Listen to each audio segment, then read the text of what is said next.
ದೇವರ ಅತಿ ಪರಿಶುದ್ಧವಾದ ನಾಮಕ್ಕೆ ಮಹಿಮೆ ಉಂಟಾಗಲಿ. Praise the Lord. ಓಕೆ, ನಾವು ಕಳೆದ ಕ್ಲಾಸ್ಗಳಲ್ಲಿ ನಾವು ತಿಳ್ಕೊಳ್ತಾ ಇದ್ದೋ ನಮ್ಮ ಕುಟುಂಬಗಳಲ್ಲಿರುವಂತಹ ಪ್ರತಿಯೊಂದು ಸಮಸ್ಯೆಗಳಿಗೆ ಅಥವಾ ಪ್ರತಿಯೊಂದು ಬಾಧೆಗಳಿಗೆ ನಾವು ಅನ್ಕೊಳ್ತಾ ಇದ್ದೋ, ನಾವು ನೇರವಾಗಿ ದೇವರನ್ನ ನಾವು ದೂಷಣೆ ಮಾಡ್ತಾ ಇದ್ದೋ, ದೇವರನ್ನ ನಾವು ದೂಷಿಸ್ತಾ ಇದ್ದೋ. ಅಯ್ಯೋ, ದೇವರು ನನಗೆ ಇಷ್ಟು ಕಷ್ಟ ಕೊಟ್ಟರು, ದೇವರು ನನ್ನನ್ನು ಈ ರೀತಿ ಇಟ್ಟಿದ್ದಾರೆ, ಆ ರೀತಿ ಇಟ್ಟಿದ್ದಾರೆ ಅಂತ ನಾವು ದೇವರನ್ನ ನೇರವಾಗಿ ನಾವು ದೂಷಿಸ್ತಾ ಇದ್ದೋ. Praise the Lord. ಆದರೆ ನಮ್ಮ ಮೇಲೆ ಬರುವಂತಹ ಪ್ರಲೋಭನೆಗಳು, ನಮ್ಮ ಮೇಲೆ ಬರುವಂತಹ ವೇದನೆಗಳು, ನಮ್ಮ ಮೇಲೆ ಬರುವಂತಹ ಪ್ರತಿಯೊಂದು ಕಷ್ಟ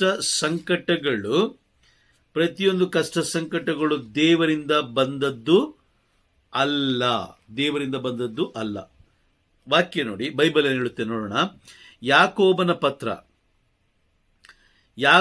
ಪತ್ರ 1ನೇ ಅಧ್ಯಾಯ ವಾಕ್ಯ 13-14. ಎರಡು ಓದಿ. 13-14. ಪಾಪ ಪ್ರಲೋಭನೆಗೆ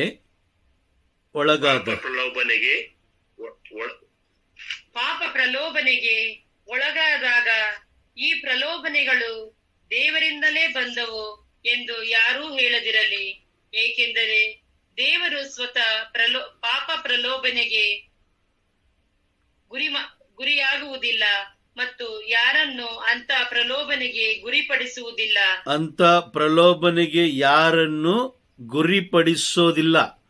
ಹಾಗಾದ್ರೆ ನಾವೆಲ್ಲರೂ ಗುರಿಯಾಗೋದು ಹೇಗೆ ಅಂತ ಹೇಳಿದ್ರೆ ಈ ಲೋಕವು ನಮ್ಮನ್ನ ಮರಳು ಮಾಡುತ್ತೆ.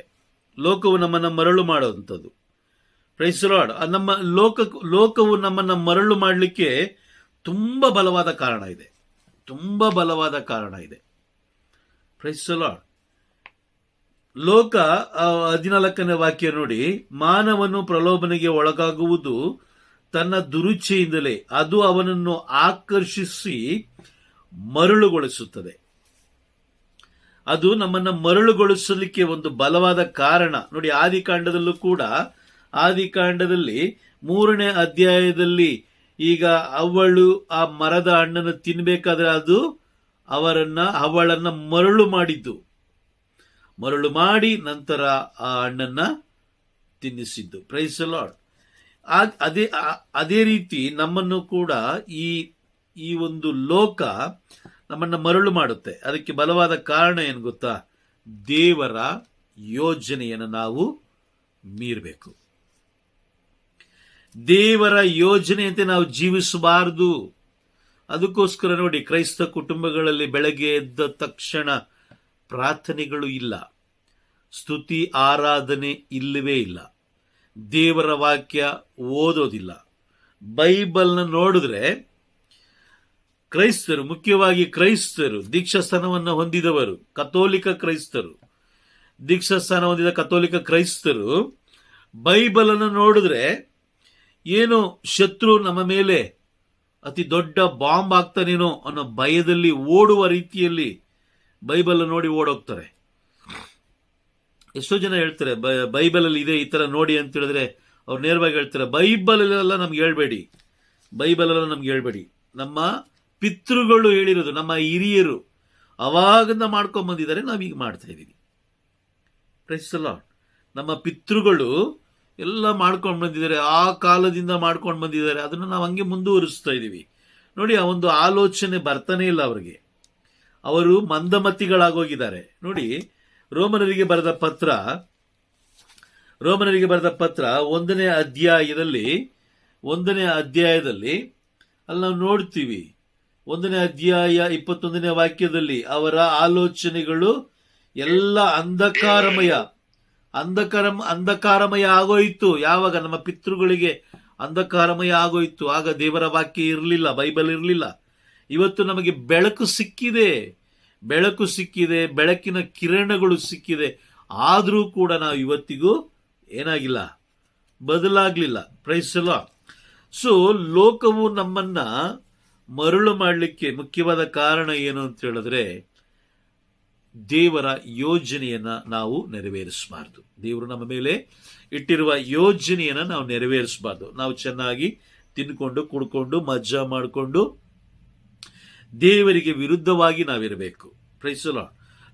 ನಾನು ತುಂಬಾ ಜನಕ್ಕೆ ಹೇಳ್ತೀನಿ, ಬೆಳಗ್ಗೆ ಎದ್ದ ತಕ್ಷಣ ಸುಮಾರು ಒಂದು 45 ನಿಮಿಷ ನೀವು ಪ್ರಾರ್ಥಿಸಬೇಡಿ. ಏನು ಪ್ರಾರ್ಥಿಸಬೇಡಿ, ಯಾಕಂದ್ರೆ ನಿಮ್ಗೇನು ಅವಶ್ಯಕತೆ ಇದೆ ಅನ್ನೋದನ್ನ ದೇವರು ತಿಳ್ಕೊಂಡಿದ್ದಾರೆ. ಹಾಗಾಗಿ ನೀವೆಲ್ಲರೂ ಕುಟುಂಬ ಸಮೇತವಾಗಿ ಕುಳಿತುಕೊಂಡು 45 ನಿಮಿಷ ಏನ್ ಮಾಡಿ, ಸ್ತುತಿ ಮಾಡಿ, ದೇವರಿಗೆ ಕೃತಜ್ಞತೆ ತಿಳಿಸಿ ಅಂತ ನಾನು ಹೋದ ಕಡೆ ಎಲ್ಲ ತಿಳಿಸ್ತೀನಿ.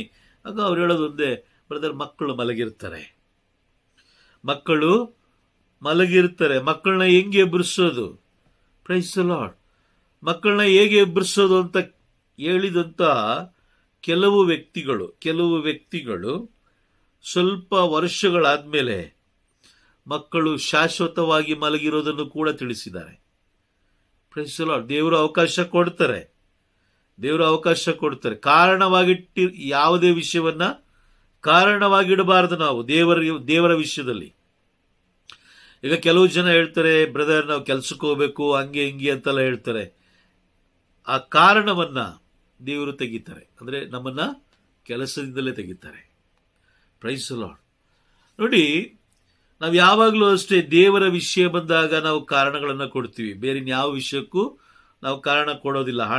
ಹಣ ಸಂಪಾದಿಸುವ ವಿಷಯದಲ್ಲಿ, ಶರೀರಕ್ಕೆ ಸಂತೋಷ ಕೊಡುವ, ಶರೀರಕ್ಕೆ ಸುಖ ಕೊಡುವ ವಿಷಯದಲ್ಲಿ, ಮಾನಸಿಕವಾಗಿ ಆನಂದ ಪಡುವ ವಿಷಯದಲ್ಲಿ, ಮತ್ತೆ ನಶೆಯ ವಿಷಯದಲ್ಲಿ, ಇದು ಯಾವ ವಿಷಯದಲ್ಲೂ ನಾವು ಏನ್ ಮಾಡಲ್ಲ, ನಾವು ಕಾರಣ ಕೊಡಲ್ಲ. ಬಟ್ ದೇವರ ವಿಷಯ ಬಂದಾಗ ನಾವು ಕಾರಣಗಳನ್ನು ಕೊಡ್ತೀವಿ. ಹಾಗಾಗಿ ನಮ್ಮ ಕುಟುಂಬದಲ್ಲಿ ಇರುವಂತಹ ಪ್ರತಿಯೊಂದು ಸಮಸ್ಯೆಗಳಿಗೆ ನಾವು ಕೆಲವು ವಿಷಯಗಳನ್ನ ತಿಳ್ಕೊಳ್ತಾ ಬಂದೋ. ಮೊದಲನೇದಾಗಿ ನಾವು ದೇವರನ್ನ ಅವಮಾನ ಪಡಿಸುವಾಗ ಹಾಗೂ ದೇವರ ಸನ್ನಿಧಿಯಲ್ಲಿ ಅಸಭ್ಯವಾಗಿ ವರ್ತಿಸುವಾಗ, ಮೂರನೇದು ದೇವರ ವಾಕ್ಯವನ್ನ ಮೀರುವಾಗ, ಉಲ್ಲಂಘಿಸಿದಾಗ, ಪ್ರೈಸ್ ದಿ ಲಾರ್ಡ್, ತಿರಸ್ಕರಿಸಿದಾಗ. ಅದೇ ಇದನ್ನು ಮುಂದುವರಿಸಿ ಇವತ್ತು ನಾವು ತಿಳ್ಕೊಳ್ಳೋಣ. ನಂತರ ದೇವರು ನಮ್ಮನ್ನ ಕರೀತಾರೆ, ಅವರ ಸೇವೆ ಮಾಡುವುದಕ್ಕಾಗಿ ಕರೀತಾರೆ.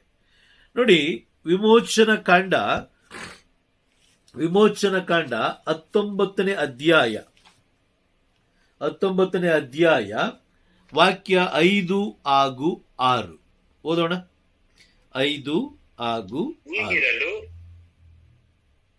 ನೀವು ನನ್ನ ಮಾತನ್ನು ಶ್ರದ್ಧೆಯಿಂದ ಕೇಳಿ ನಾನು ನೀಡುವ ನಿಬಂಧನೆಯನ್ನು ಅನುಸರಿಸಿ ನಡೆದರೆ ಸಮಸ್ತ ಭೂಮಿ ನನ್ನದಾಗಿದ್ದರೂ ನೀವು ಎಲ್ಲಾ ಜನಾಂಗಗಳಲ್ಲೂ ನನಗೆ ಸ್ವಕೀಯ ಜನರಾಗುವಿರಿ.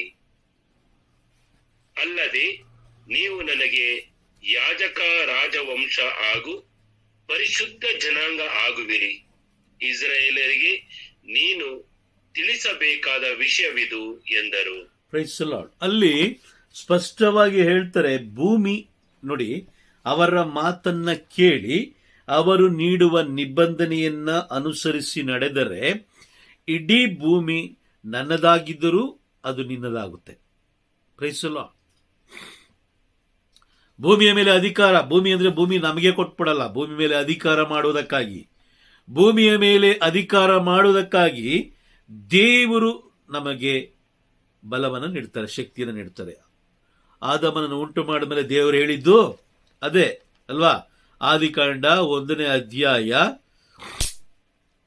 28ರಲ್ಲಿ ನಾವು ನೋಡ್ತೀವಿ, ಅವರನ್ನು ದೇವರು ಆಶೀರ್ವದಿಸಿ, ನೀವು ಅಭಿವೃದ್ಧಿಯಾಗಿ ಅನೇಕ ಮಕ್ಕಳನ್ನು ಪಡೆಯಿರಿ, ಭೂಮಿಯಲ್ಲಿ ಹರಡಿಕೊಂಡು ಅದನ್ನು ವಶಪಡಿಸಿಕೊಳ್ಳಿರಿ, ಸಮುದ್ರದ ಮೀನುಗಳ ಮೇಲೆಯೂ ಆಕಾಶದ ಪಕ್ಷಿಗಳ ಮೇಲೆಯೂ ಭೂಮಿಯಲ್ಲಿ ಚಲಿಸುವ ಎಲ್ಲಾ ಪ್ರಾಣಿಗಳ ಮೇಲೆಯೂ ದೊರೆತನ ಮಾಡಿರಿ.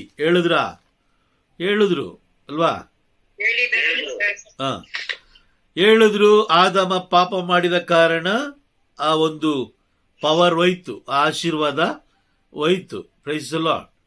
ಈಗ ದೇವರು ಹೇಳ್ತಾ ಇದ್ದಾರೆ, ನೀವು ನನ್ನ ಮಾತನ್ನ ಕೇಳಿ. ಮತ್ತೊಮ್ಮೆ ಹೇಳ್ತಾ ಇದ್ದಾರೆ, ನೀವು ನನ್ನ ಮಾತನ್ನ ಶ್ರದ್ಧೆಯಿಂದ ಕೇಳಿ ನಾನು ನೀಡುವ ನಿಬಂಧನೆಗಳನ್ನು ಅನುಸರಿಸಿ ನಡೆದರೆ ಈ ಸಮಸ್ತ ಭೂಮಿ ನನ್ನದಾಗಿದ್ದರೂ ನೀವು ಎಲ್ಲ ಜನಾಂಗಗಳಿಗೂ ನನಗೆ ಸ್ವಕೀಯ ಜನರಾಗುವಿರಿ. Praise the Lord. ಅಧಿಕಾರ ಮಾಡಲಿಕ್ಕೆ ಇವತ್ತು ಅಧಿಕಾರ ಮಾಡೋಕ್ಕಾಗುತ್ತಾ? ನಮಗೆ ಹುಟ್ಟಿರುವ ಮಕ್ಕಳ ಮೇಲೆ ನಮಗೆ ಅಧಿಕಾರ ಮಾಡಲಿಕ್ಕೆ ಆಗ್ತಾ ಇಲ್ಲ. ಆಗ್ತಾ ಇದೆಯಾ? ಅಂದ್ರೆ ಅಷ್ಟು ಕಳಪೆ ಗುಣಮಟ್ಟದ ವ್ಯಕ್ತಿಗಳು ನಾವಾಗಿದ್ದೀವಿ. ಅಷ್ಟು ಕಳಪೆ ಗುಣಮಟ್ಟದ ವ್ಯಕ್ತಿಗಳು ನಾವಾಗಿದ್ದೀವಿ. ನಮ್ಮಲ್ಲಿರುವಂಥ ಎಲ್ಲ ಆಶೀರ್ವಾದವನ್ನು ನಾವು ಸೈತಾನನಿಗೆ ಬಿಟ್ಟು ಕೊಟ್ಟಿದ್ದೀವಿ. Praise the Lord. ಅಂತಿಮ ದಿನದಲ್ಲಿ ಏನ್ ಮಾಡಲಿಕ್ಕೆ ಸಾಧ್ಯ? ಏನಾದರೂ ಮಾಡಲಿಕ್ಕೆ ಸಾಧ್ಯನಾ? ಇಲ್ಲ. ದೇವರು ನೀಡಿದ ಕರೆಯನ್ನ, ಅಂದ್ರೆ ದೇವರು ನಮ್ಮ ಮೇಲೆ ಇಟ್ಟಿರುವ ಯೋಜನೆಯನ್ನು ಮೊದಲು ನಾವು ಏನ್ ಮಾಡ್ಕೊಳ್ಬೇಕು? ತಿಳ್ಕೊಳ್ಬೇಕು. ಅದರಂತೆಯೇ ನಾವು ಏನ್ ಮಾಡಬೇಕು? ಜೀವಿಸಬೇಕು. ಅದರಂತೆ ನಾವು ಕಾರ್ಯ ಮಾಡಬೇಕು. ಸುಮ್ಮನೆ ಕುಳಿತುಕೊಂಡು ನಾನು ಕ್ರೈಸ್ತ ಅಂತೇಳಿ ಭಾನುವಾರ ಮಾತ್ರ ದೇವಾಲಯಕ್ಕೆ ಹೋಗಿ ಒಂದು ಅರ್ಧ ಮುಕ್ಕಾಲು ಗಂಟೆ, ಅದು ಹೆಂಗೆ ಕ್ರೈಸ್ತರು ನೋಡಿದಿರಲ್ಲ, ಕೆಲವು ಜನ ಮಹೋನ್ನತ ಗೀತೆಗೆ ಬರ್ತಾರೆ, ಕೆಲವು ಜನ ಅಲ್ಲೆಲುಯ್ಯ ಆಡ್ಬೇಕಾದ್ರೆ ಬರ್ತಾರೆ, ಕೆಲವು ಜನ ಪರಮಪ್ರಸಾದಕ್ಕೆ ಬಂದು ಹಾಗೆ ಪರಮಪ್ರಸಾದ ತಗೊಂಡು ವಾಪಸ್ ಓಡೋಗ್ತಾರೆ. ಅದಕ್ಕೋಸ್ಕರ ದೇವರು ನಮ್ಮನ್ನ ಆರಿಸ್ಕೊಂಡಿಲ್ಲ. ದೇವರು ನಮ್ಮನ್ನು ಆರಿಸ್ಕೊಂಡಿರೋದು ರಾಜಯಾಜಕರಾಗಿ ಸೇವೆ ಮಾಡೋದಕ್ಕಾಗಿ. Price the Lord. ನೋಡಿ, ದೇವರು ಕರೆದಾಗ ದೇವರು ಒಬ್ಬ ದೂತನ ಮುಖಾಂತರ ನಮಗೆ ತಿಳಿಸ್ತಾರೆ. ನಿಜನ? ದೂತನ ಮುಖಾಂತರ ನಮಗೆ ತಿಳಿಸ್ತಾರೆ. ಪ್ರವಾದನೆಗಳನ್ನ ತಿಳಿಸ್ತಾರೆ. ದೇವರು ನಮ್ಮನ್ನ ಕರೆದಿದ್ದು ಪ್ರವಾದನೆಗಳನ್ನ ತಿಳ್ಕೊಂಡು ಆ ಪ್ರವಾದನೆಗಳ ಸತ್ಯವನ್ನ ಲೋಕಕ್ಕೆ ಸಾರುವುದಕ್ಕಾಗಿ ನಮ್ಮನ್ನ ದೇವರು ಆರಿಸ್ಕೊಂಡಿರೋದು. ತಮಾಷೆನೇ ಅಲ್ಲ ಪ್ರವಾದನೆಗಳನ್ನ. ಅದಕ್ಕೆ ಸಂತ ಪೌಲರು ಬರೀತಾರೆ, 1 ಥೆಸಲೋನಿಕರಿಗೆ ಬರೆದ ಪತ್ರ 5ನೇ ಅಧ್ಯಾಯ ವಾಕ್ಯ 20-21 ಬರೀತಾರೆ, ನೀವು ಪ್ರವಾದನೆಗಳನ್ನ ಅಲ್ಲಗಳಿಬಾರದು. ಅಲ್ಲಿ ವಾಕ್ಯ ಓದಿ. 1 ಥೆಸಲೋನಿಕರಿಗೆ ಬರೆದ ಪತ್ರ 5ನೇ ಅಧ್ಯಾಯ 20-21. ಅಲ್ಲಗಳೆಯದಿರಿ, ಅವುಗಳನ್ನೆಲ್ಲ ಪರಿಶೋಧಿಸಿ ಒಳ್ಳೆಯದನ್ನು ಅಂಗೀಕರಿಸಿ ಕೆಟ್ಟದನ್ನೆಲ್ಲ ಬಿಟ್ಟು ಬಿಡಿ. ಪ್ರವಾದನೆಗಳನ್ನ ಅಲ್ಲಗಳಿಯಬೇಡಿರಿ. ಪ್ರವಾದನೆಗಳನ್ನ ನೀವೇನ್ ಮಾಡಬೇಡಿ? ಅಲ್ಲಗಳಿಬೇಡಿ. Praise the Lord. ನೋಡಿ, ಮುಂದೆ ನಡೆಯಲಿರುವ ಒಂದೊಂದು ಕಾರ್ಯಗಳನ್ನ ದೇವರು ಮುಂಚಿತವಾಗಿ ನಮಗೆ ತಿಳಿಸ್ಕೊಟ್ಟಿದ್ದಾರೆ. ನೋಡಿ, ನಾನು ಪಿತನ ಬಳಿಗೆ ಹೋಗ್ತೀನಿ ಅಂತ ಹೇಳಿ ಪ್ರಭು ಯೇಸು ಕ್ರಿಸ್ತರು ಯೋಹಾನನು ಬರೆದ ಶುಭ ಸಂದೇಶ 13ನೇ ಅಧ್ಯಾಯ ವಾಕ್ಯ 19 ನಮಗೆ ಮುಂಚಿತವಾಗಿ ತಿಳಿಸಿದ್ರು. ಅವರು ಶಿಲುಬೆಗೆ ಇರುವುದಕ್ಕಿಂತ ಮುಂಚಿತವಾಗಿ ತಿಳಿಸಿದ್ರು. ನೋಡಿ, ವಾಕ್ಯ ಓದಿ. ಯೋಹಾನ 13:19. ಅದು ಈಡೇರುವಾಗ ಇರುವಾತನು ನಾನೇ ಎಂದು ನೀವು ವಿಶ್ವಾಸಿಸುವಂತೆ ಅದು ಈಡೇರುವುದಕ್ಕೆ ಮುಂಚೆಯೇ ನಿಮಗೆ ಹೇಳುತ್ತಿದ್ದೇನೆ. ಮುಂಚಿತವಾಗಿಯೇ ನಾನು ನಿಮಗೆ ಹೇಳುತ್ತಿದ್ದೇನೆ. Praise the Lord. ಅದೇ ಮುಂಚಿತವಾಗಿ ನಾನು ನಿಮಗೆ ತಿಳಿಸ್ಕೊಡ್ತಾ ಇದ್ದೀನಿ. ಯೋಹಾನ 14:28-29 ನಾವು ನೋಡ್ಬೋದು. ಅಲ್ಲಿ ಹೇಳ್ತಾರೆ, ನಾನು ಪಿತನ ಬಳಿಗೆ ಹೋಗುತ್ತೇನೆ ಮತ್ತೆ ಬರುತ್ತೇನೆಂದು ನಾನು ನಿಮಗೆ ಹೇಳಿದ್ದನ್ನ ನೀವು ಕೇಳಿದ್ದೀರಿ. Praise the Lord. ಮತ್ತೆ ನಾನು ಬರ್ತೀನಿ. ಈಗ ನಾವು ಸಿದ್ಧರಾಗಬೇಕಾಗಿರೋದು ಅವರ 2ನೇ ಬರುವಿಕೆಗೆ. ಅವರು ಬರ್ತಾ ಇದ್ದಾರೆ, ಪ್ರಭು ಯೇಸು ಕ್ರಿಸ್ತರು ಬರ್ತಾ ಇದ್ದಾರೆ, ನ್ಯಾಯ ತೀರ್ಪಿಗೆ ಬರ್ತಾ ಇದ್ದಾರೆ ಅಂತ ತಿಳಿಸಿಕೊಡುವುದಕ್ಕಾಗಿ ದೇವರು ನಮ್ಮನ್ನ ಇನ್ನೂ ಜೀವಂತವಾಗಿಟ್ಟಿದ್ದಾರೆ. Price the Lord. ಆದರೆ ನಾವೇನು ಮಾಡ್ತಾ ಇದ್ದೀವಿ? ಯಾರೋ ಒಬ್ಬ ಬೋಧಕರು ಹೇಳಿದ್ರು ಅಥವಾ ಯಾರೋ ಒಬ್ಬ ವ್ಯಕ್ತಿ ತಿಳಿಸ್ಕೊಟ್ರು ಅಂತ ಹೇಳಿ ಮಾನವ ಕಲ್ಪಿತ ಪ್ರಾರ್ಥನೆಯನ್ನೇ ಮಾಡ್ತಾ ಮಾಡ್ತಾ ಮಾಡ್ತಾ ಮಾಡ್ತಾ ನಮ್ಮ ಈ ದೇವರು ಕೊಟ್ಟಿರುವಂತ ಎಲ್ಲಾ ಸಮಯವನ್ನ ವ್ಯರ್ಥ ಮಾಡಿ ಬರಿಗೈಯಲ್ಲಿ ನಾವು ಕುಳಿತುಕೊಳ್ಬೇಕಾಗುತ್ತೆ. Price the Lord. ನೋಡಿ, ಏನಕ್ಕೆ ನ್ಯಾಯ ತೀರ್ಪಿಗೆ ನಾವು ಹೇಗೆ ಸಿದ್ಧರಾಗೋದು ಅಂತ ಹೇಳಿದ್ರೆ, ಪವಿತ್ರಾತ್ಮರನ್ನ ಅಂಗೀಕಾರ ಮಾಡಿಕೊಂಡಾಗ ಪವಿತ್ರಾತ್ಮರು ನಮ್ಮ ಎಲ್ಲ ಪಾಪಗಳನ್ನ ನೆನಪಿಗೆ ತಂದು ಕೊಡ್ತಾರೆ. ಮೊದಲು ನಾವು ಮಾಡಿದ ಪಾಪಗಳನ್ನ ನೆನಪಿಗೆ ತಂದುಕೊಂಡು ನಾವು ಮಾಡಿರುವ ಒಂದೊಂದು ಪಾಪಗಳನ್ನ ಅರಿಕೆ ಮಾಡಿಕೊಂಡು ನಂತರ ಆ ಪಾಪಗಳಿಗೆ ಕ್ಷಮೆಯನ್ನ ಪಡೆದುಕೊಂಡು ನಂತರ ನಮ್ಮ ಕುಟುಂಬದವರು, ನಂತರ ನಮ್ಮ ಅಕ್ಕಪಕ್ಕ ಮನೆಯವರು, ಅದೇ ರೀತಿ ಎಲ್ಲರಿಗೂ ನಾವು ತಿಳಿಸ್ತಾ ಹೋಗ್ಬೇಕು. ತಿಳಿಸುವುದಕ್ಕಾಗಿ. Praise the Lord. ನೀವು ತಿಳಿಸ್ತಾ ಹೋಗ್ತಾ ಇದ್ರೆ, ನೀವು ತಿಳಿಸ್ತಾ ನಿಮ್ಮ ನಡತೆಯನ್ನ ನೋಡಿ, ನೀವು ನಡೆದುಕೊಳ್ಳುವ ರೀತಿ ನೀತಿ ವಿಧಾನಗಳನ್ನು ನೋಡಿ ಜನರು ಬಂದು ಹೇಳ್ತಾರೆ, ನಾನು ಕೂಡ ದೀಕ್ಷಾಸ್ನಾನ ಪಡಿಬೇಕು. Praise the Lord. ಸುಮ್ಮನೆ ಹೋಗಿ ನೀರಲ್ಲಿ ಅದುಂಬಿಡೋದಲ್ಲ, ಸುಮ್ಮನೆ ಹೋಗಿ ಚರ್ಚಲ್ಲಿ ಯಾಜಕರಲ್ಲಿ ದೀಕ್ಷಾಸ್ನಾನ ಕೊಡಿಸ್ಬಿಡೋದಲ್ಲ. ಮೊದಲು ನಾವು ಅರಿತುಕೊಳ್ಬೇಕು, ನಮಗೆ ಅರಿವು ಬರಬೇಕು, ನ್ಯಾಯ ತೀರ್ಪಿನ ಅರಿವು ಬರಬೇಕು. ನೋಡಿ, ಎರಡನೇ ಬರುವಿಕೆಯ ಪ್ರವಾದನೆ, ಯೇಸು ಸ್ವಾಮಿ ಹೇಳಿದ ಪ್ರವಾದನೆ ಏನು? ಯೋಹಾನ 14:28 ಹೇಳಿದ್ರು. ಏನಂತ ಹೇಳಿದ್ರು? ನಾನು ಮತ್ತೆ ನಿಮ್ಮ ಬಳಿಗೆ ಬರುತ್ತೇನೆ. ಇದು ಪ್ರವಾದನೆ ಅಲ್ವಾ? ಹೌದಾ? ಮುಂದೆ ನಡೆಯಲಿರುವುದನ್ನ ಅವರು ಮುಂಚಿತವಾಗಿ ತಿಳಿಸಿದ್ದಾರೆ. Praise the Lord. ಅದೇ ರೀತಿ ಮೊದಲನೆಯ ಬರುವಿಕೆಯಲ್ಲಿ, ಈಗ ಎರಡನೇ ಬರುವಿಕೆಯಲ್ಲಿ ನಮಗೆ ಎಚ್ಚರಿಕೆ ಕೊಟ್ಟಾಯಿತು. ಮೊದಲನೇ ಬರುವಿಕೆಯಲ್ಲಿ ಮಾತೆ ಮರಿಯಮ್ಮನವರಿಗೆ ದೂತನ ಮುಖಾಂತರ ಸಂದೇಶ ಕೊಡ್ತಾರೆ. ಸಂದೇಶ ಕೊಟ್ಟಾಗ ಮಾತೆ ಮರಿಯಮ್ಮನವರು ನೋಡಿ, ಲೂಕನು ಬರೆದ ಶುಭ ಸಂದೇಶ 1ನೇ ಅಧ್ಯಾಯ ವಾಕ್ಯ 28 ನಾವು ನೋಡ್ತೀವಿ, ದೈವಾನುಗ್ರಹ ಭರಿತಳೆ, ನಿನಗೆ ಶುಭವಾಗಲಿ, ಸರ್ವೇಶ್ವರ ನಿನ್ನೊಡನೆ ಇದ್ದಾರೆ. ಇದು ದೂತನು ಕೊಡುವ ಸಂದೇಶ. Praise the Lord. ಇದನ್ನು ಕೇಳಿದ 29ನೇ ವಾಕ್ಯ ನೋಡಿ, ಇದನ್ನು ಕೇಳಿದ ಮರಿಯಳು ತಬ್ಬಿಬ್ಬಾದಳು. ಇದೆಂತ ಶುಭಾಶಯ ಎಂದು ಏನ್ ಮಾಡಿದ್ರಂತೆ? ಮಾತೆ ಮರಿಯಮ್ಮನ ಏನ್ ಮಾಡಿದ್ರು? ಯೋಚಿಸ್ತಾ ಅಲ್ಲಗಳದ್ರ ಇಲ್ಲ, ತುಂಬಾ ಯೋಚಿಸಿದ್ರು ಅವರು, ತುಂಬಾ ಯೋಚನೆ ಮಾಡಿದ್ರು. ಅದೇ ರೀತಿ ಎರಡನೇ ಅಧ್ಯಾಯ 19ನೇ ವಾಕ್ಯದಲ್ಲಿ ನೋಡಿ, 19ನೇ ವಾಕ್ಯ, ಮರಿಯಳಾದರೂ ಈ ವಿಷಯವನ್ನೆಲ್ಲ ಮನಸ್ಸಿನಲ್ಲಿ ಇಟ್ಟುಕೊಂಡು ಆಲೋಚಿಸುತ್ತಾ ಬಂದರು. ಅದನ್ನ ಏನ್ ಮಾಡಿದ್ರು? ಆಲೋಚನೆ ಮಾಡ್ತಾ, ಧ್ಯಾನ ಮಾಡ್ತಾ, ಏನಿದು, ಏನ್ ನಡೀತಾ ಇದೆ ನನ್ನ ಜೀವನದಲ್ಲಿ, ಏನು ಪರಲೋಕದ ದೂತ ಬಂದು ಈ ತರ ಹೇಳ್ತಾ ಇದಾರೆ, ದೈವಾನುಗ್ರಹ ಭರಿತಳೆ, ನಿನಗೆ ಶುಭವಾಗಲಿ ಅಂತ ಹೇಳ್ತಾ ಇದ್ದಾರೆ, ಸರ್ವೇಶ್ವರ ಸ್ವಾಮಿ ನಿನ್ನೊಡನೆ ಇದ್ದಾರೆ ಅಂತ ಹೇಳ್ತಾ ಇದ್ದಾರೆ, ಲೋಕದ ರಕ್ಷಕ ನಿನ್ನಲ್ಲಿ ಹುಟ್ಟು ಬರ್ತಾರೆ ಅಂತ ಹೇಳ್ತಾ ಇದ್ದಾರೆ. ಇದೇನಿದು? ನನ್ಗೇನು ಅರ್ಥ ಆಗ್ಲಿಲ್ವಲ್ಲ. ಅಂದ್ರೆ ನಾವಾಗಿದ್ರೆ ಏನ್ ಮಾಡ್ತಾ ಇದ್ದೋ? ಪಕ್ಕದ ಮನೇಲಿ ಹೋಗಿ ಹೇಳ್ತಾ ಇದ್ದ ಅಲ್ವಾ, ಅಕ್ಕ ನನಗೆ ಹಿಂಗಾಯ್ತು ಅಂತ ಹೇಳಿದಾಗ ಪಕ್ಕದ ಮೇಲೆ ಏನ್ ಹೇಳ್ತಾ ಇದ್ರು? ಅದೆಲ್ಲ ಕನಸು, ಅದೆಲ್ಲ ನಂಬೇಡ ನೀನು, ಬಾ ನೀನು,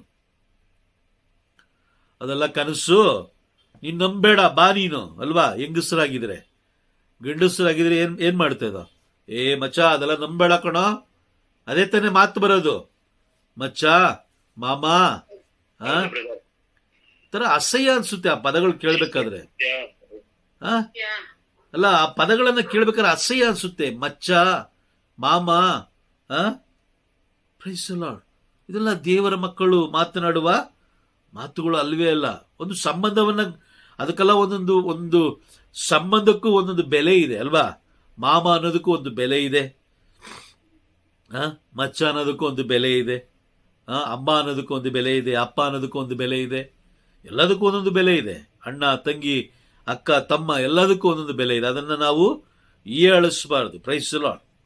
ಓಕೆ, ಈಗ ಮಾತೆ ಮರಿಯಮ್ಮನವರು ಏನ್ ಮಾಡ್ತಾ ಇದ್ರಂತೆ? 2ನೇ ಅಧ್ಯಾಯ 19ನೇ ವಾಕ್ಯದಲ್ಲಿ ಆಲೋಚಿಸ್ತಾ ಬಂದ್ರು.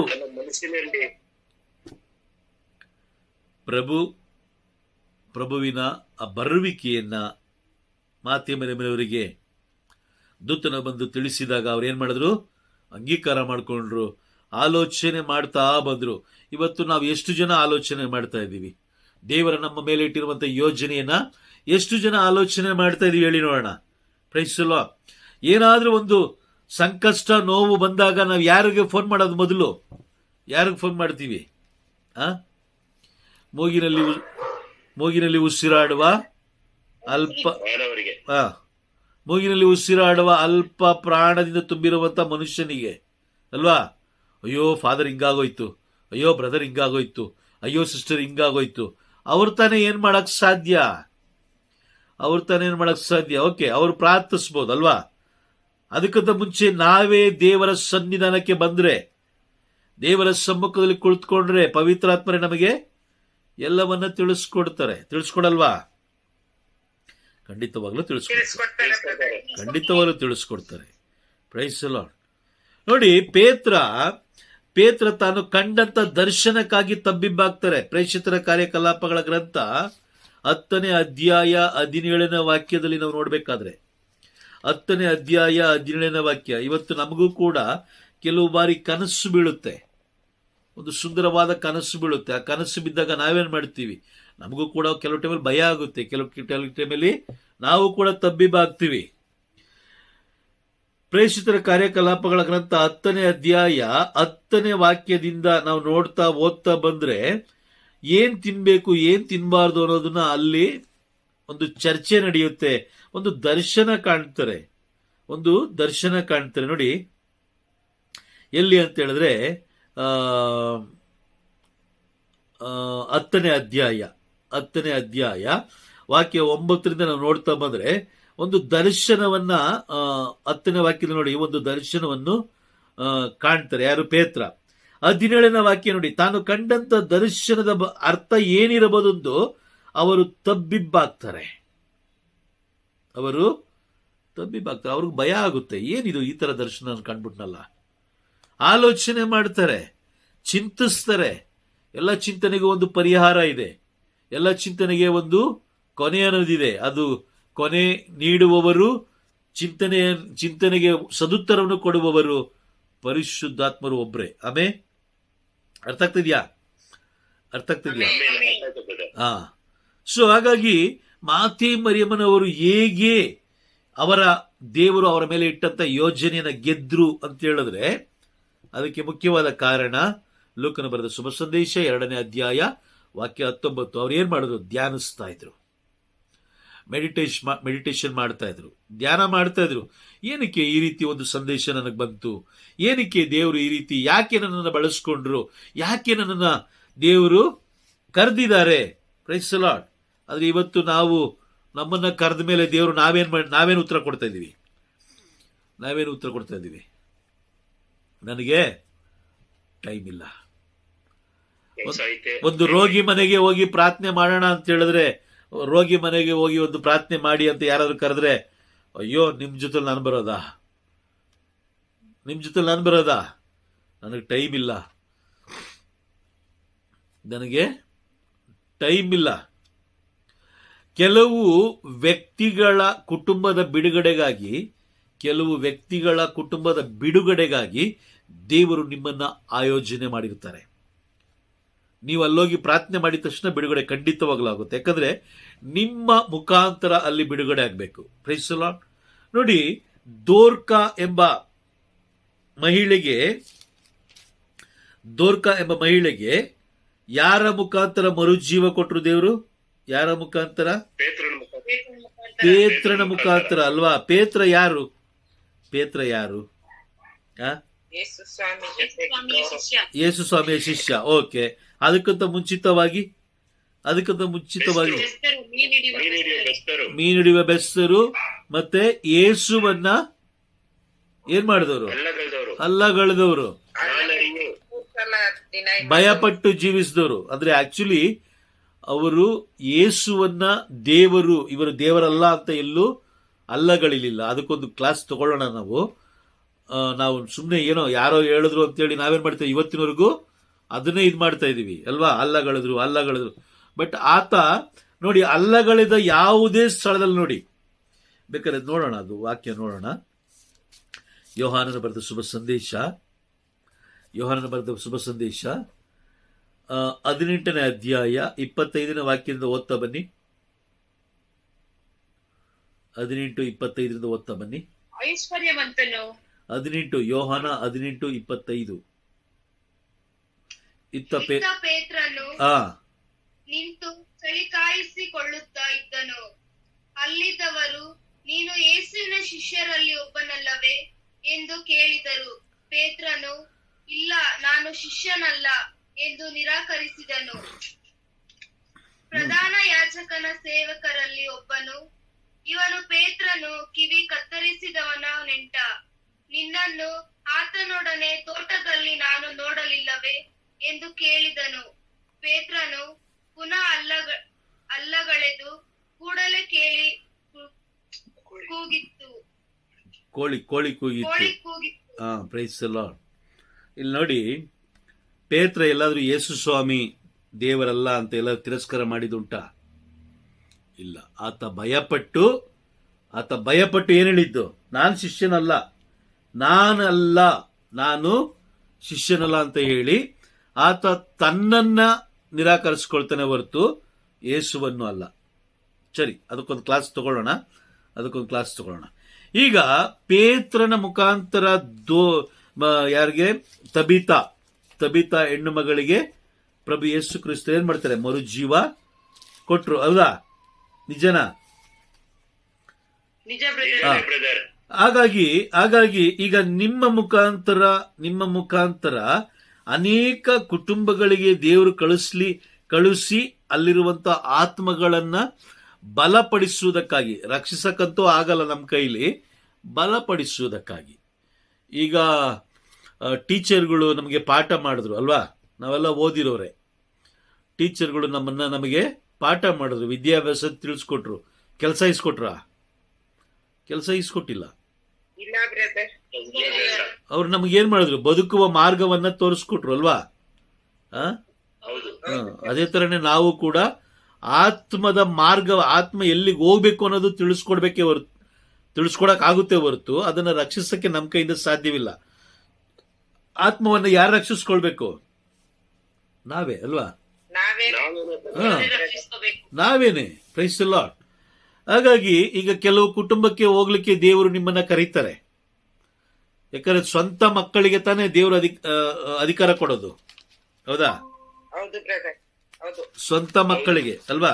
ಈಗ ನೀವು ನಿಮ್ಮ ಮನೆಯಿಂದ ನೀವು ಒಂದು 4 ದಿನ ಎಲ್ಲ ಹೊರಗಡೆ ಟ್ರಿಪ್ ಹೋಗ್ತಾ ಇದ್ದೀರಾ, ನಿಮ್ಮ ಮನೆಯಲ್ಲಿ ಒಳ್ಳೆ ಐಶ್ವರ್ಯವಂತರೇ ನೀವು.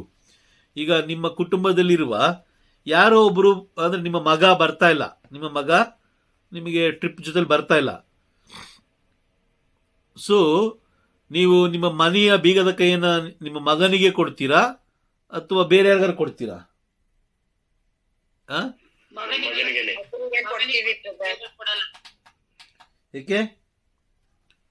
ಏಕೆ? ನಮ್ಮ ನಂಬಿಕೆಯ ಮಗ ಅಲ್ವಾ? ನಮ್ಮ ಮಗ ಅವನು. ಓಕೆ. ಈಗ ವಿಮೋಚನಕಾಂಡ 19ನೇ ಅಧ್ಯಾಯ. ವಿಮೋಚನಕಾಂಡ 19ನೇ ಅಧ್ಯಾಯದಲ್ಲಿ ಏನಂತ ಹೇಳಿದ್ರು? ನೀವು ನನ್ನ ಸ್ವಕೀಯ ಜನರು. ಸ್ವಕೀಯ ಜನರು ಅಂತ ಹೇಳಿದ್ರು. ಸ್ವಕೀಯ ಜನರಂದ್ರೇನು? ದೇವರ ರಾಜ್ಯದ ಕಾರ್ಯಗಳನ್ನ ಮಾಡೋದಕ್ಕಾಗಿ, ದೇವರು ನಮಗೆ ಅಧಿಕಾರ ಕೊಟ್ಟಿರೋದು ಅಲ್ವಾ? ಈಗ ಆ ಕುಟುಂಬಕ್ಕೆ ಹೋಗು, ಆ ಕುಟುಂಬದಲ್ಲಿ ಇರುವಂತ ಹೋಗಿ ಅಲ್ಲಿ ನೀನು ಹೋಗು, ಅಲ್ಲಿ ಪ್ರಾರ್ಥನೆ ಮಾಡು. ನೀನು ಹೇಳುವ ಒಂದು ನುಡಿಯಿಂದ ಅಲ್ಲಿ ಬಿಡುಗಡೆ ಆಗುತ್ತೆ ಅಂತ ದೇವ್ರು ಕರೆದ ಮೇಲೆ ನೀವು ಆ ಕುಟುಂಬಕ್ಕೆ ಹೋಗದೆ ಹೋದ್ರೆ, ಓಕೆ, 1 ಕುಟುಂಬ ಸರಿ, 2 ಕುಟುಂಬ ಸರಿ, 3 ಕುಟುಂಬ ಸರಿ, ದೇವರ ಯಾವುದೇ ಕಾರ್ಯವನ್ನ, ಎಲ್ಲಾ ಕರೆಗಳನ್ನ ನೀವು ತಿರಸ್ಕಾರ ಮಾಡ್ತಾ ಬಂದ್ರೆ ದೇವ್ರು ಏನ್ ಮಾಡ್ತಾರಂತ ಗೊತ್ತಾ?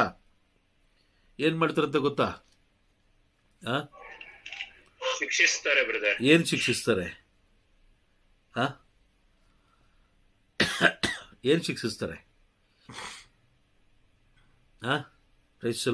ನಮಗೆ ಬಾಧೆಗಳು, ರೋಗಗಳು ಬರೋತರ ಮಾಡ್ತಾರೆ ಬ್ರದರ್. ಈಗ ನೀವು ಹೋಗಿ ಪ್ರಾರ್ಥಿಸ್ಲಿಲ್ಲ ಅಂತ ಹೇಳಿದ್ರೆ ಬೇರೆಯೊಬ್ರು ನಿಮ್ಮ ಬಳಿಗೆ ಬಂದು ಪ್ರಾರ್ಥಿಸುವಂತೆ ಆ ಒಂದು ಸ್ಥಿತಿಗೆ ತಂದಿಡ್ತಾರೆ. Price the Lord. ಅರ್ಥ ಆಗ್ತಾ ಇದೆಯಾ? ಇಡೀ ಕುಟುಂಬ ಕಣ್ಣೀರಲ್ಲಿ ಕೈ ತೊಳಿಬೇಕು. ಇಡೀ ಕುಟುಂಬ ಅಸಮಾಧಾನದಲ್ಲಿರಬೇಕು. ಇಡೀ ಕುಟುಂಬ ನೋವಿನಲ್ಲಿರಬೇಕು. ಇಡೀ ಕುಟುಂಬದಲ್ಲಿ ಶಾಂತಿ ಸಮಾಧಾನ ಇಲ್ಲದೆ ನರಳಾಡಬೇಕು, ಪರದಾಡಬೇಕು. ಆ ಒಂದು ಪರಿಸ್ಥಿತಿಗೆ ತಂದಿಡ್ತಾರೆ. ಕಾರಣ ಏನಂತ ಹೇಳಿದ್ರೆ, ಸ್ವಕೀಯ ಜನರಾದ ಮೇಲೂ ಕೂಡ ನೀವು ಅವರ ಮಾತನ್ನ ಮೀರಿ ನಡೆದಾಗ, ಅವರ ಮಾತನ್ನ ಮೀರಿ ನಡೆದಾಗ ದೇವರು ಏನ್ ಮಾಡ್ತಾರೆ? ನಮ್ಮನ್ನ ದಂಡಿಸ್ತಾರೆ. ಅವರ ಕರೆಯನ್ನು ನಾವು ಮೀರಬಾರದು. ಅವರ ಕರೆಯನ್ನು ನಾವು ಮೀರಬಾರದು. ಏನಕ್ಕೆ ಅಂತ ಹೇಳಿದ್ರೆ, ಮೊದಲನೇ ಬರುವಿಕೆಯಲ್ಲಿ ನಮ್ಮ ಪಿತೃಗಳೆಲ್ಲ ಇದ್ರು. ಅವರಿಗೆ ಮೊದಲನೇ ಬರುವಿಕೆಯ ಒಂದು ಏನ್ ಕೊಟ್ರು? ಪ್ರವಾದನೆ ತಿಳಿಸ್ಕೊಟ್ರು. ಬಟ್ ಎರಡನೇ ಬರುವಿಕೆಯಲ್ಲಿ ನಾವಿದ್ದೀವಿ. ಈಗ ಮೊದಲನೇ ಬರುವಿಕೆಯಲ್ಲ, ಎರಡನೇ ಬರುವಿಕೆಯಲ್ಲಿ ಇದ್ದೀವಿ. ಎರಡನೇ ಬರುವಿಕೆಯಲ್ಲಿರುವಂತಹ ಪ್ರಭು ಯೇಸು ಕ್ರಿಸ್ತ ತಿಳಿಸಿದ ಎಲ್ಲ ಪ್ರವಾದನೆಗಳನ್ನ ನಾವೇನ್ ಮಾಡಬೇಕು? ಧ್ಯಾನಿಸ್ಬೇಕು, ಕೂತ್ಕೊಳ್ಬೇಕು. ಧ್ಯಾನಿಸಿ ಧ್ಯಾನಿಸಿ ಧ್ಯಾನಿಸಿ ಅದನ್ನ ಅರ್ಥೈಸಿಕೊಂಡು ಆ ಪ್ರವಾದನೆಗಳನ್ನು ಅಂಗೀಕಾರ ಮಾಡಿಕೊಂಡು ನಮ್ಮ ಕುಟುಂಬವನ್ನು ಸಿದ್ಧ ಮಾಡಬೇಕು. ನಾವು ಸಿದ್ಧರಾಗಬೇಕು, ಕುಟುಂಬವನ್ನು ಸಿದ್ಧ ಮಾಡಬೇಕು. ನಂತರ ನಮ್ಮ ಅಕ್ಕಪಕ್ಕದಲ್ಲಿರುವವನು ಸಿದ್ಧ ಮಾಡಬೇಕು. ನಂತರ ಊರಿನಲ್ಲಿರುವವರನ್ನ ಸಿದ್ಧ ಮಾಡಬೇಕು. ನಂತರ ಆ ಒಂದು ಜಿಲ್ಲೆ, ಆ ಜಿಲ್ಲೆ ಆದ್ಮೇಲೆ ರಾಜ್ಯ, ರಾಜ್ಯ ಆದ್ಮೇಲೆ ದೇಶ. ಎಷ್ಟು ಕೆಲಸ ಇದೆ? ಎಷ್ಟು ಕೆಲಸ ಇದೆ ಹೇಳಿ ನೋಡೋಣ. ಒಂದು 10-15 ಕೆಲಸ ಇದೆ ಬ್ರದರ್. 10-15 ಕೆಲಸ ಇದೆಯಾ? ತುಂಬಾ ಕೆಲಸ ಇದೆ, ಲೆಕ್ಕವಿಲ್ಲದಷ್ಟು ಕೆಲಸ ಇದೆ. ಎಷ್ಟು ಮಾಡಿದೀವಿ ನಾವು ಇವತ್ತಿನವರೆಗೂ? ಹೇಳಿ ನೋಡೋಣ. ಎಷ್ಟು ಮಾಡಿದೀವಿ? ದೇವರ ಆಶೀರ್ವಾದ ನಮಗೆ ಎಷ್ಟು ಕೊಟ್ಟಿದ್ದಾರೆ? ಎಷ್ಟು ನಾವು ಇವತ್ತಿಗೂ ಜೀವಂತವಾಗಿ ಇದ್ದೀವಿ ಅಂತ ಹೇಳಿದ್ರೆ ಅವರ ಕೃಪೆಯಿಂದ ಮಾತ್ರ. ಅವರ ಕೃಪೆಯಿಂದ ಮಾತ್ರ. ಪರವಾಗಿಲ್ಲ, ನನ್ನ ಮಗ ನಾಳೆ ಮಾಡ್ತಾನೆ, ನಾಳೆ ತಿಳ್ಕೊಳ್ತಾನೆ, ನಾಳೆ ಮಾಡ್ಬೋದು, ಓಕೆ ಭಾನುವಾರ ಮಾಡ್ಬೋದು, ಭಾನುವಾರ ಹೋಗ್ಬೋದು, ನನಗೆ ಗೊತ್ತಿರೋ ಪ್ರಕಾರ. ಈ ರೀತಿ ಒಂದು ಆಲೋಚನೆಯಲ್ಲಿ ದೇವರಿದ್ದಾರೆ. ಆದರೆ ನಾವೇನ್ ಮಾಡ್ತಾ ಇದ್ದೀವಿ? ಭಾನುವಾರ ಬಂತು ಅಂದ್ರೆ ಓಕೆ, 6 ದಿನ ನಾವು ಕಷ್ಟಪಟ್ಟು ದುಡಿತೀವಿ, 7ನೇ ದಿನ ನಾವೇನ್ ಮಾಡಬೇಕು? ದೇವರ ರಾಜ್ಯ ಕಟ್ಟುವುದಕ್ಕಾಗಿ ದೇವರ ರಾಜ್ಯವನ್ನ ಕಟ್ಟಬೇಕು. ದೇವರ ರಾಜ್ಯವನ್ನ ಕಟ್ಟಬೇಕು. ಇವತ್ತು ನಾವು ಏನ್ ಮಾಡ್ತಾ ಇದ್ವಿ? ನಮ್ಮ ಕುಟುಂಬವನ್ನು ನಾವು ಕಟ್ತಾ ಇದ್ದೀವಿ. ನಮ್ಮ ಕುಟುಂಬದ ಮೇಲೆ ಅತಿ ಹೆಚ್ಚಿನ ಆಲೋಚನೆ ಇಡ್ತಾ ಇದ್ದೀವಿ. ತನ್ನ ಗಂಡನ ಮೇಲೆ, ತನ್ನ ಹೆಂಡತಿಯ ಮೇಲೆ, ಅಥವಾ ತನ್ನ ಮಕ್ಕಳ ಮೇಲೆ, ಅಥವಾ ತನ್ನ ಮೊಮ್ಮಕ್ಕಳ ಮೇಲೆ ಅತಿ ಹೆಚ್ಚು ಗಮನ ಹರಿಸಿದಾಗ, ದೇವರನ್ನ ತಿರಸ್ಕಾರ ಮಾಡಿದಾಗ, ದೇವರ ಪ್ರವಾದನೆಗಳನ್ನ ಅಲ್ಲಗಳಿದಾಗ, ದೇವರ ಕರೆಯನ್ನ ನಾವು ತಿರಸ್ಕಾರ ಮಾಡಿದಾಗ,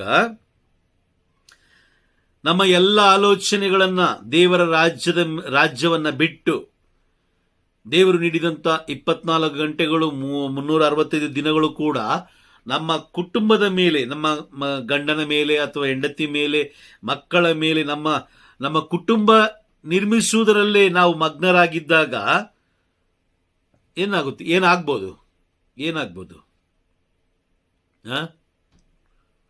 ಪ್ರೈಸ್ ದಿ ಲಾರ್ಡ್. ಏನಾಗ್ಬೋದು?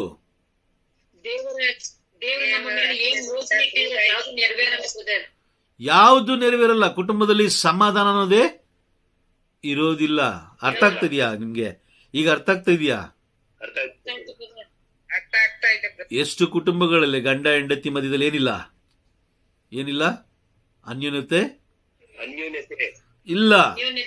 ಎಷ್ಟೋ ಕುಟುಂಬಗಳಲ್ಲಿ ಮಕ್ಕಳೊಂದಿಗೆ ಅನ್ಯೋನ್ಯತೆ ಇಲ್ಲ. ಎಷ್ಟೋ ಕುಟುಂಬಗಳಲ್ಲಿ ಇದಕ್ಕೆಲ್ಲ ಕಾರಣ ಏನು? ನಾವು ದೇವರ ಮಾತನ್ನ, ಅವರ ಕರೆಯನ್ನ ಮೀರಿದ್ದು, ದೇವರ ಕರೆಯನ್ನ ಮೀರಿದ್ದು. Praise the Lord. ಲೋಕಕ್ಕೆ ನಾವು ಏನ್ ತಿಳಿಸ್ಕೊಡ್ಬೇಕು? ಪ್ರಭು ಬರ್ತಾ ಇದ್ದಾರೆ. ಪ್ರಭುವಿನ 2ನೇ ಬರುವಿಕೆಗೆ ಅವರನ್ನು ನಾವು ಸಿದ್ಧತೆ ಮಾಡಬೇಕು. ಯಾವ ರೀತಿ ಸಿದ್ಧತೆ ಮಾಡಬೇಕು? ಯಾವ ರೀತಿ ಮಾಡಬೇಕು? ಪರಿಶುದ್ಧತೆ ಹಾಗೂ ಪ್ರಾಮಾಣಿಕತೆ. ವಾಕ್ಯ ಏನ್ ಹೇಳ್ತಾ ಇದೆ? ಪರಿಶುದ್ಧತೆ ಇಲ್ಲದೆ ಯಾರು ದೇವರನ್ನ ಕಾಣಲು ಏನಿಲ್ವಂತೆ? ಸಾಧ್ಯ? ಹೌದಾ? ಸಾಧ್ಯನೇ ಇಲ್ಲ. Praise the Lord. ಅರ್ಥ ಆಗ್ತಾ ಇದೆಯಾ?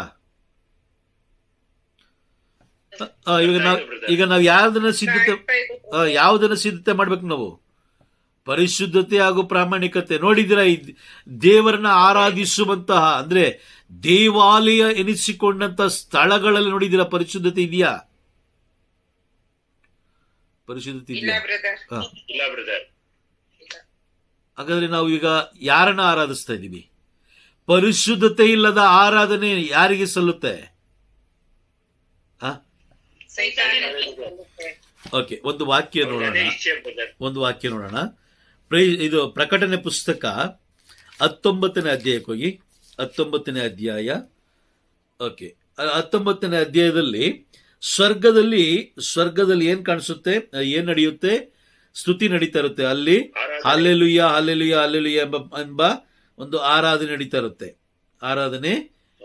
ಇರುತ್ತೆ. ಅಲ್ಲಿರುವಂತವರು ಎಲ್ಲರೂ ಪರಿಶುದ್ಧರು. ನೋಡಿ, ಅಲ್ಲಿರುವಂತ ಎಲ್ಲ ದೇವದೂತರುಗಳು, ಇದು ದೇವದೂತರ ಆರಾಧನೆ. ಇದು ದೇವದೂತರು ಹೆಂಗೆ ಆರಾಧನೆ ಮಾಡ್ತಾ ಇದ್ರು ಅಂತ ಯೆಶಾಯ ಪ್ರವಾದಿಯ ಗ್ರಂಥ 6ನೇ ಅಧ್ಯಾಯ ವಾಕ್ಯ 1ರಲ್ಲಿ ತಿಳಿಸ್ಕೊಡ್ತಾರೆ.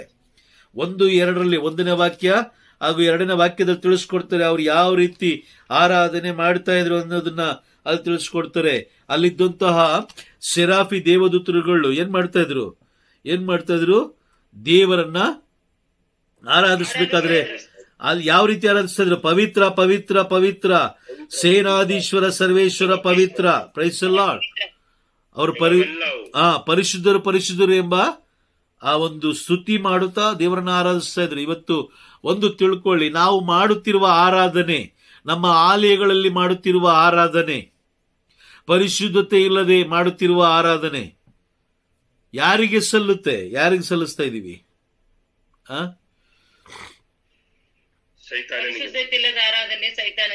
ಸೈತಾನನಿಗೆ ಆರಾಧನೆ ಸಲ್ಲಿಸ್ಬಿಟ್ಟು ನನ್ನ ಕುಟುಂಬದಲ್ಲಿ ಯಾಕೋ ಸಮಸ್ಯೆ ಇದೆ, ನನ್ನ ಕುಟುಂಬದಲ್ಲಿ ಯಾಕೋ ನೋವಿದೆ, ನನ್ನ ಮಕ್ಕಳು ಯಾಕೋ ಒಳ್ಳೆ ಮಾತಲ್ಲಿ ಅಂದ್ರೆ ನನ್ನ ಮಾತನ್ನ ಕೇಳ್ತಾ ಇಲ್ಲ, ಮಕ್ಕಳಿಗೆ ಒಳ್ಳೆ ಭವಿಷ್ಯ ಸಿಕ್ಕಿಲ್ಲ, ಒಳ್ಳೆ ಜೀವನ ಸಿಕ್ಕಿಲ್ಲ ಅಂತ ನಾವು ತಡವರಿಸ್ತಾ ಕುಳಿತಿದ್ರೆ ತಪ್ಪ್ಯಾರ್ದು?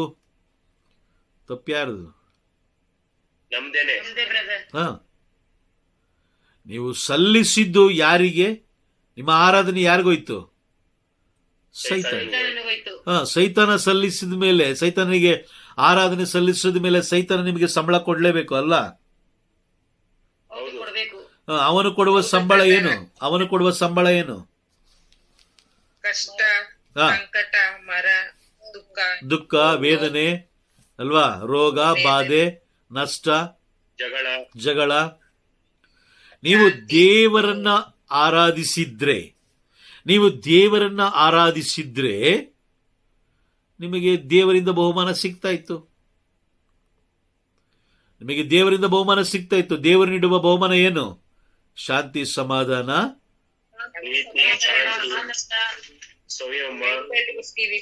ಅಲ್ವಾ? ಈಗ ನಿಮ್ಗೆ ಅರ್ಥ ಆಗ್ತಾ ಇದೆಯಾ ನಾವ್ ಎಲ್ಲಿ ತಪ್ಪು ಮಾಡ್ತಾ ಇದೀವಿ ಅಂತ? ಪರಿಶುದ್ಧತೆಯಿಂದ ನಾವು ದೇವರನ್ನ ಆರಾಧಿಸಬೇಕು. ದೇವರನ್ನು ಪರಿಶುದ್ಧತೆ ಇಲ್ಲದೆ ನಾವು ಆರಾಧಿಸಿದಾಗ ನಾವು ಆರಾಧನೆ ಯಾರಿಗೆ ಸಲ್ಲುತ್ತೆ? ಸೈತಾನನಿಗೆ. ಈಗ ಸೈತಾನನಿಗೆ ಸಲ್ಲುವ ಆರಾಧನೆ, ಸೈತಾನ ಸಂಬಳ ಕೊಡ್ಬೇಕು ನಮ್ಗೆ. ಆಕ್ಚುಲಿ ಕೊಟ್ಟಿದ್ದಾನೆ, ಅವನೇನಿಲ್ಲ ಅಂತ ಹೇಳಿದಾನ, ಕೊಟ್ಟಿದ್ದಾನೆ. ಅವನು ಕೊಟ್ಟಂತ ಆ ಒಂದು ಸಂಬಳವನ್ನ ನಾವಿವತ್ತು ಸಹಿಸ್ಕೊಳ್ಳಕ್ಕಾಗ್ತಲ್ಲ. ಅದಕ್ಕೆ ನಾವು ಯಾವತ್ತೂ ಅಷ್ಟೇ ಪವಿತ್ರಾತ್ಮರ ಅಧೀನದಲ್ಲಿದ್ದಾಗ ಪವಿತ್ರಾತ್ಮರು ನಮಗೆ ಸಂಪೂರ್ಣವಾಗಿ ಎಲ್ಲವನ್ನ ತಿಳಿಸ್ಕೊಡ್ತಾರೆ. ನಾವೆಲ್ಲಿ ಪವಿತ್ರಾತ್ಮರಂದ್ರೆ ನಾವು ಭಯ ಪಡ್ತೀವಲ್ಲ, ಪವಿತ್ರಾತ್ಮರ ಬಳಿಗೆ ನಾವು ಹೋಗೋದಿಲ್ವಲ್ಲ, ಎಲ್ಲೋಗ್ತೀವಿ? ಮೂಗಿನಲ್ಲಿ ಉಸಿರಾಡುವ ಅಲ್ಪ ಪ್ರಾಣಿಯನ್ನು ನಾವು ನಂಬ್ತೀವಿ ಹೊರತು ಪವಿತ್ರಾತ್ಮರನ್ನ ನಾವು ನಂಬೋದಿಲ್ಲ. Praise the lord.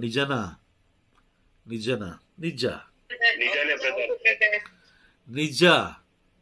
ಪವಿತ್ರಾತ್ಮರ ಬಳಿಗೆ ನಾವು ಹೋದಾಗ ಪವಿತ್ರಾತ್ಮರು ಎಲ್ಲವನ್ನ ವಿವರಿಸಿ ತಿಳಿಸ್ಕೊಡ್ತಾರೆ.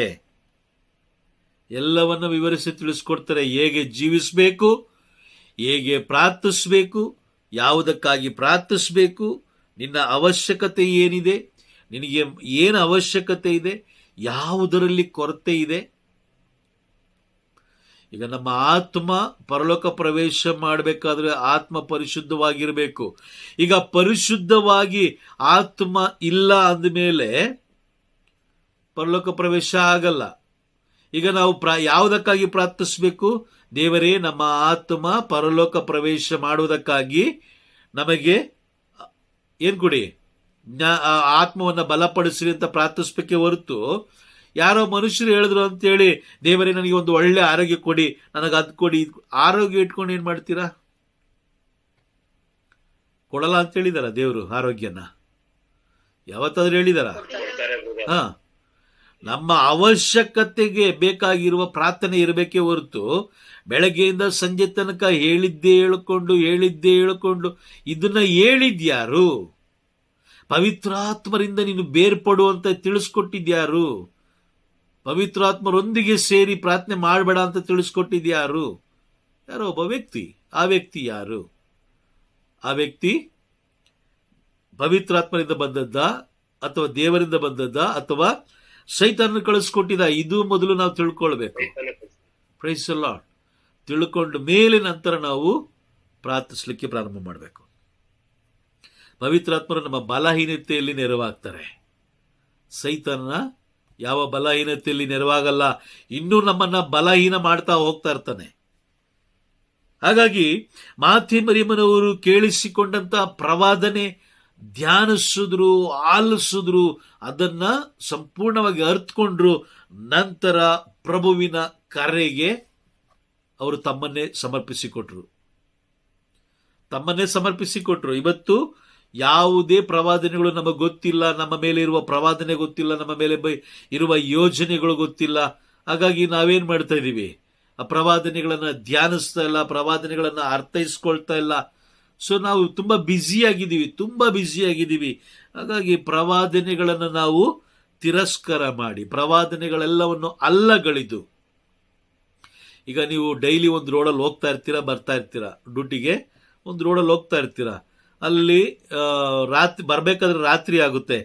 ರಾತ್ರಿ ಬರ್ಬೇಕಾದ್ರೆ ಮುಂದೆ ಸ್ವಲ್ಪ ದೂರದಲ್ಲಿ ಯಾರೋ ಒಬ್ರು ಹೇಳ್ತಾರೆ, ಅಣ್ಣ ಸ್ವಲ್ಪ ಮೆತ್ತಗೆ ನೋಡ್ಕೊಂಡು ಹೋಗು, ಅಲ್ಲಿ ಒಂದು ಗುಂಡಿ ಅಗ್ದಿದ್ದಾರೆ, ಇನ್ನೂ ಮುಚ್ಚಿಲ್ಲ ಅಣ್ಣ, ಇವಾಗ ಸಾಯಂಕಾಲ ಆಗಿದ್ರು, ಕತ್ಲೆಲ್ಲಿ ಆಗಿದ್ರು, ಪಾಪ ಬೆಳಗ್ಗೆ ಮುಚ್ಬೋದು, ಸ್ವಲ್ಪ ನೋಡ್ಕೊಂಡು ಹೋಗೋಣ ಅಂತ ಹೇಳಿದಾಗ ನಾವೇನ್ ಮಾಡ್ತೀವಿ? ಯಾರಿಗೆ ಹೇಳ್ತಾ ಇದೀಯಾ? ಡೈಲಿ ನಾನು ಇದೇ ರೋಡಲ್ಲಿ ಓಡಾಡೋದು ಅಂತ ಹೇಳಿ ಅವನ ಮಾತನ್ನ ಮೀರಿ ನಾವು ಬರ್ತೀವಿ. ಬಂದು ಆಳದಲ್ಲಿ ಬೀಳ್ತೀವಿ, ಹಾಸ್ಪಿಟ್ಲಿಗೆ ಹೋಗ್ತೀವಿ, ತಲೆ ಒಡೆದೋಗುತ್ತೋ ಕೈ ಒಡೆದೋಗುತ್ತೋ ಗೊತ್ತಿಲ್ಲ, ಹಾಸ್ಪಿಟ್ಲಿಗೆ ಹೋಗ್ತೀವಿ. ಸೊ ಅಲ್ಲಿ ಹಾಸ್ಪಿಟ್ಲಲ್ಲಿ ಡಾಕ್ಟರ್ ಟ್ರೀಟ್ಮೆಂಟ್ ಕೊಡ್ತಾರೆ, ಲಕ್ಷ ಆಗುತ್ತೋ 1.5 ಲಕ್ಷ ಆಗುತ್ತೋ ಗೊತ್ತಿಲ್ಲ. ಆಗ ನಮ್ಮನ್ನು ನೋಡೋಕ್ಕೆ ತುಂಬಾ ಜನ ಬರ್ತಾರೆ. ಬಂದಾಗ ಏನಾಯ್ತು ಅಂತ ಕೇಳಿದಾಗ, ಅಯ್ಯೋ ಇಲ್ಲಿ ಮುಂಚೆ ಯಾರೋ ಒಬ್ರು ತಿಳಿಸ್ಕೊಟ್ರು, ಅವನ ಮಾತು ಕೇಳಬೇಕಾಗಿತ್ತು ನಾನು ಅಲ್ವಾ, ಅವನ ಮಾತು ಕೇಳಿದ್ರೆ ನನಗೆ ಇಷ್ಟು ಸಮಸ್ಯೆ ಆಗ್ತಾ ಇರಲಿಲ್ಲ.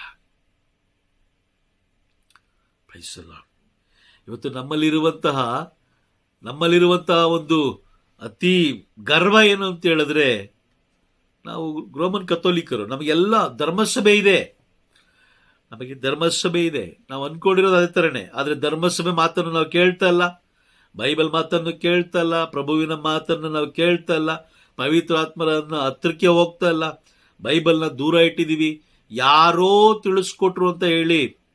ಅದಕ್ಕೆ ಯೇಸು ಸ್ವಾಮಿ ಹೇಳ್ತಾರೆ, ಮಾರ್ಕನ ಬರೆದ ಶುಭ ಸಂದೇಶ 7ನೇ ಅಧ್ಯಾಯ 8ರಲ್ಲಿ ಹೇಳ್ತಾರೆ, ನೀವು ಮಾನವ ನಿರ್ಮಿತ ಪ್ರಾರ್ಥನೆಗೋಸ್ಕರ ದೇವರ ಆಜ್ಞೆಗಳನ್ನು ನೀವು ಬದಿಗೊತ್ತಿದ್ದೀರಿ. Price the lord. ಎಲ್ಲವನ್ನ ಬದಿಗೊತ್ತಿ ನಾವು ಮಾನವ ನಿರ್ಮಿತ ಪ್ರಾರ್ಥನೆಯನ್ನು ನಾವು ಮಾಡ್ತಾ ಇದ್ದೀವಿ. ಆದರೆ ನೆನಪಿರಲಿ, ಅಂತಿಮ ದಿನದಲ್ಲಿ ನಾವು ಹೇಗೆ ನ್ಯಾಯ ತೀರ್ಪನ್ನು ಗೆಲ್ಲಲಿಕ್ಕೆ ಸಾಧ್ಯ? ಯಾಕಂದ್ರೆ ನಮ್ಮ ಆತ್ಮ ತುಂಬಾ ದುರ್ಬಲವಾಗಿರುತ್ತೆ. ಆ ಟೈಮಲ್ಲಿ ಶಕ್ತಿ ಇರಲ್ಲ. ಅದರಲ್ಲಿ ಶಕ್ತಿ ಬೇಕಾಗಿರ್ಬೇಕಾದ್ರೆ ನಾವು ಶಕ್ತಿಗಾಗಿ ಪ್ರಾರ್ಥಿಸಲಿಲ್ಲ, ನಾವು ಪ್ರಾರ್ಥಿಸಿದ್ದೇ ಲೋಕದ ಪ್ರಾರ್ಥನೆ, ಫಲ ಕೊಡದ ಪ್ರಾರ್ಥನೆ. Praise the Lord. ಎಲ್ಲ ಕಟ್ಟು ಕಲ್ಪನೆಯ ಪ್ರಾರ್ಥನೆಗಳನ್ನು ನಾವು ಮಾಡ್ದೋ. ಹಾಗಾಗಿ ಅಂತಿಮ ದಿನದಲ್ಲಿ ನಾವೇನ್ ಮಾಡಿದ್ದೀವಿ ಅದನ್ನು ನಾವು ಮುಂಚಿತವಾಗಿ ಎಲ್ಲವನ್ನು ನಮಗೆ ತಿಳಿಸ್ಕೊಟ್ಟಿದ್ದಾರೆ. ಹಾಗಾಗಿ ಪ್ರವಾದನೆಗಳ ಬಗ್ಗೆ ಎಚ್ಚರಿಕೆಯಾಗಿರೋಣ. ಎಲ್ಲ ಪ್ರವಾದನೆಗಳು ಹೊಸ ಒಡಂಬಡಿಕೆಯಲ್ಲಿದೆ. ಹೊಸ ಒಡಂಬಡಿಕೆಯನ್ನು ಅತಿ ಹೆಚ್ಚಾಗಿ ಓದಿ ಆ ಪ್ರವಾದನೆಗಳನ್ನು ಶೇಖರಿಸಿಕೊಂಡು ಅದನ್ನ ಮಾತೆ ಮರಿಯಮ್ಮನವರಾಗಿ ಧ್ಯಾನಿಸಿ ಸಂಪೂರ್ಣವಾಗಿ, ಮಾತೆ ಮರಿಯಮ್ಮರು ಯಾವ ರೀತಿ ಸಂಪೂರ್ಣವಾಗಿ ನಾನು ದೇವರ ದಾಸಿ ಅಂತ ಒಪ್ಪಿಸ್ಕೊಟ್ರು, ಆ ರೀತಿ ಒಪ್ಪಿಸಿಕೊಟ್ರೆ ಮಾತ್ರ ದೇವರು ನಮ್ಮನ್ನ ಅವರ ಕರೆಗೆ ಬಳಸ್ಕೊಳ್ತಾರೆ. ಇಲ್ಲ ಅಂತ ಕರೆಗೆ ಬಳಸ್ಕೊಳ್ಳಲ್ಲ. ಯಾಕಂದ್ರೆ ಏನು ಗೊತ್ತಿಲ್ಲದೆ ಹೋದ್ರೆ ನಾವೇನು ಹೇಳ್ಬೇಕಾಗುತ್ತೆ? ಇವಾಗ ನಮ್ಗೇನು ಗೊತ್ತಿಲ್ಲದಾಗ ನಾವೇನು ಮಾಡ್ಬೇಕಾಗುತ್ತೆ? ಸುಳ್ಳು ಬೋಧನೆ ಮಾಡಬೇಕಾಗುತ್ತೆ. Praise the Lord. ಹಾಗಾಗಿ ಬಹಳ ಎಚ್ಚರಿಕೆಯಾಗಿರೋಣ. ಪ್ರವಾದನೆಗಳನ್ನು ಅಲ್ಲಗಳೆಯೋದು ಬೇಡ, ಪ್ರವಾದನೆಗಳನ್ನು ಧ್ಯಾನಿಸೋಣ, ಮೆಡಿಟೇಟ್ ಮಾಡೋಣ. ಪವಿತ್ರಾತ್ಮರು ಎಲ್ಲವನ್ನ ತಿಳಿಸ್ಕೊಡ್ತಾರೆ. Price the Lord. ಅರ್ಥ ಆಯ್ತಾ? ಆಯ್ತು ಬ್ರದರ್. ಈಗ ನಮ್ಮ ಕುಟುಂಬದಲ್ಲಿರುವ ರೋಗ, ಬಾಧೆ, ಹಿಂಸೆಗೆ ಇದು ಒಂದು ಕಾರಣ. ದೇವರ ಕರೆಯನ್ನು ನಾವು ತಿರಸ್ಕಾರ ಮಾಡುವುದು ಅದು ಒಂದು ಕಾರಣ. ಮುಂದಿನ ಕ್ಲಾಸಲ್ಲಿ ನಾವು ಇನ್ನೂ ಆಳವಾಗಿ ತಿಳ್ಕೊಳ್ತಾ ಹೋಗೋಣ. ದೇವರ ನಾಮಕ್ಕೆ ಮಹಿಮೆ ಉಂಟಾಗಲಿ. Praise the lord.